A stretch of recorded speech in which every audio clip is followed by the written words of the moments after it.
Hey everybody, this is Chris from Homes in 719, and I thought I'd do a video today primarily for the seller, but a buyer will definitely get some value out of this video as I'm going to go over a form that's used in Colorado called the Seller's Property Disclosure Form. And while that doesn't sound very exciting, it is a very important form where the seller is required to inform the buyer of all of the latent defects that and or other defects that are present in the property so that the buyer has a clear picture of the asset that they're buying. So here in a second, I'm going to share my screen. I'm going to walk you through the 2023 version of this form. And I say that because the form does change pretty regularly as the state of Colorado, who creates it, tries to make it better and clearer for the consumer.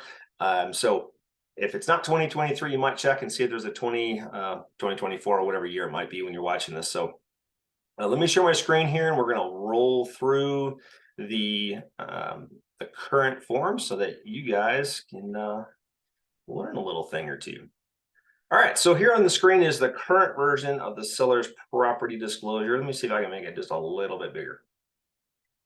The key thing here is not to skip over is this top paragraph that the state puts in here because it's very important. This disclosure should not be completed by the broker, being the realtor, and should be completed by the seller. There are extenuating circumstances sometimes where the broker and the seller may do the form together. But the idea is the broker doesn't have all the information that the seller does. So the seller needs to fill this thing out. And the very important part of this, the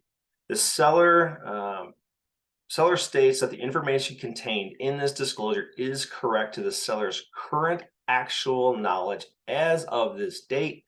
Any changes must be disclosed by the seller to the buyer promptly after discovery. Seller's failure to disclose a known material defect may result in legal liability, and that known material defect is a legal term. So, it's basically the seller is required to tell the buyer everything they know about that house, even if it's been fixed. So, if there was something that happened with the roof leak and it was maybe it was warranted by the roofer or the insurance company came in and fixed it, you still need to tell the buyer that. That needs to be contained on this form. Yep, there was a roof leak when we had it fixed. And kind of outline, the information that you're currently aware of for the buyer. So again, the purpose of this form is so that the buyer has all the same knowledge that you as the seller has regarding the history and condition of this property. So this form is a little bit long. I'm going to try to keep the video as short as I can, but there are some, nuances in this form that I definitely want to bring to your attention. So it says here under the improvements for structural conditions, this is the category we're looking at. If you've known any of the following ever existing, again, so this is anything you might know. Well, if there was a structural problem ever that you're aware of, you need to disclose that and put under the proper category, or if you want to fill it out here, you can do that. You would say yes, and the problem was repaired or it wasn't. And that's how you would do this section. The roofing section is ever existing. Same thing. So if you had a roof leak and you had it fixed, you would say, yes, we had a roof leak and we had it fixed, and this is how we fixed it, and maybe what year. Try to be as full and as complete as possible with your explanation so that the buyer has the full and complete picture of the defect and how it was resolved. Other categories in here, roof, other information. Do you know of the following on the property? Do you know if there's a roof warranty? Do you know if it's transferable? If you know that, put it in here. If you don't know that, you can potentially call your roofer, but you don't have to treat this form like I need to fill out every row of every answer. I need to spend thousands of hours on this to try to figure out what all the answers are. That's not the intent of this form. But you definitely don't want to just say, I don't know. I'm not going to bother. If you think it might be under warranty, that's an easy one. Call your roofer, find out. Find out if there was a warranty, if it was transferable. They'll tell you, and fill that information in here. Then we're into the appliances. Do you know of defects now existing? So remember before it said ever. For appliances, it doesn't care about ever. It cares about now. So you would go through this, and for each one of the appliances, you would say, yep, there is a known problem with the dishwasher. It's approximately 1993 age if known, right? So if you knew how old it was, you might put that in there. And then if there is a problem, what is it with the dishwasher? It doesn't dry. You would outline that. And then as you keep coming through here, you need to make sure you read the top of every section, because they do go back and forth. This is a now existing for the electrical. Sometimes it'll go back to ever. So you want to make sure you read that clearly and make sure you're answering the questions appropriately. Here, when you get down to the electrical, do you know of the following on the property, right? So if it has 220 service, most houses do, unless it's really old. Do you know the amperage on your electrical panel? If you know it, great. If you want to go look at it, it's the top breaker in your breaker panel, sideways written out as like 110, 220, whatever it might be, 660. You can write that in there. Number of garage door remotes that you have for the house, you can put that in there.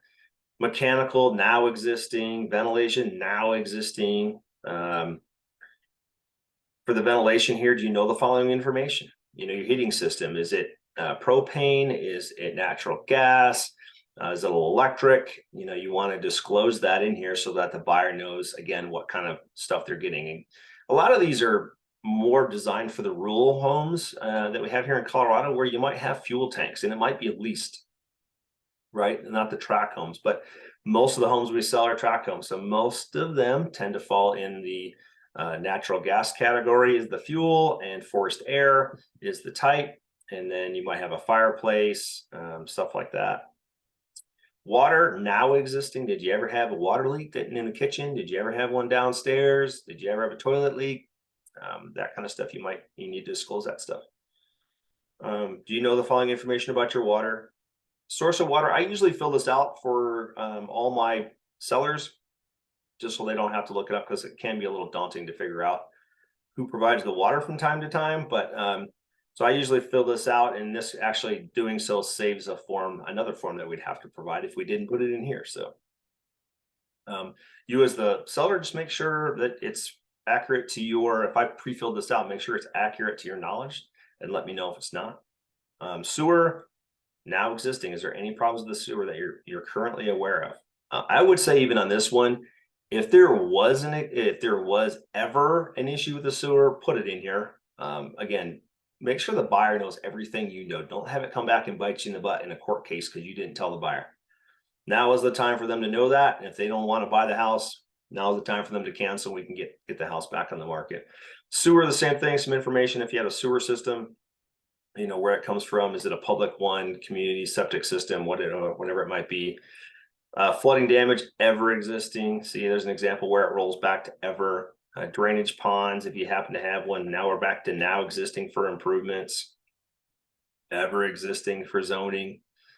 So you just kind of go through all these sections, filling them out and adding as much detail and comment as you can, so that the buyer has all the information that you do. Pay particular attention to those things that the buyer will never know if you don't tell them. So if you had flood damage and it was fixed, you need to tell them that there was flood damage and it was fixed. If you have a noisy neighbor, I would put that in there. No noisy dogs, because that's actually a latent defect that you should tell the buyer of the property about, that the dog next door barks continuously. Especially if the reason that you're selling the house is because of XYZ neighbor. I know that's not an ideal situation, but that is a latent defect that you're required to disclose. Aircraft flying real low, if that's a concern, or I shouldn't say that. If that's something that occurs, put it in here. Everything you put in here helps you with a future lawsuit, preventing a future lawsuit, because you told the buyer and they bought it anyway. So make sure you do that. And then you get down to the bottom here, and you can see this one of my clients, Chris. You would go ahead and sign that document when you're ready to. If you have this early in the transaction process, the listing process, maybe before we're even active, I recommend you don't sign it. Just leave it blank. Save it, but don't sign it. And the reason for that is you're going to remember stuff a day or two after you fill this thing out. And it's much easier to go back in and just add it when you remember it. Oh yeah, that's right, we had this done or we had this fixed. I forgot about that, right? Once you sign it, it locks it. Now, if that happens and you have an idea or you have another thought that needs to be added, I can quickly take this through the back end of our system and make a copy of it, and we can create a new one. So it's not a massive deal. You don't have to redo it, but it typically works better if you're the seller and you fill it out and you take like a week to fill this thing out where you have the time to do it. If we're under contract and you're just doing this now, you know, you're going to go through it and sign it, fill it out and sign it. And then if there's changes down the road, you notify me via email that, hey, I forgot, I didn't put this on there, and we forward that email with your email address redacted and stuff like that, so that they are notified of the change. You know, that's what it says up here at the top. You may recall it says, you know, if there's any changes ever, any changes must be disclosed promptly, right? So if a new leak comes up or you remembered something, you don't want to just say, oh, I'm not going to tell them. You definitely want to tell them. All right. So, but yeah, that's the seller's disclosure form. If you're a buyer, you know, you want to read through this thing, and I think you get the sentiment of what this form is for and how you should read it. It's just to inform you of all the things that the seller knows about, so you can make an informed decision as to whether or not you want to proceed with the contract. So hopefully this form is useful to you and you understand it. Please, if you have questions about this form, call me, you know, and I'll be happy to discuss it with you. And but if it helps you, let me know that. If there's some more detail that I need to put in this, let me know that too. Thanks for watching, and have a good day.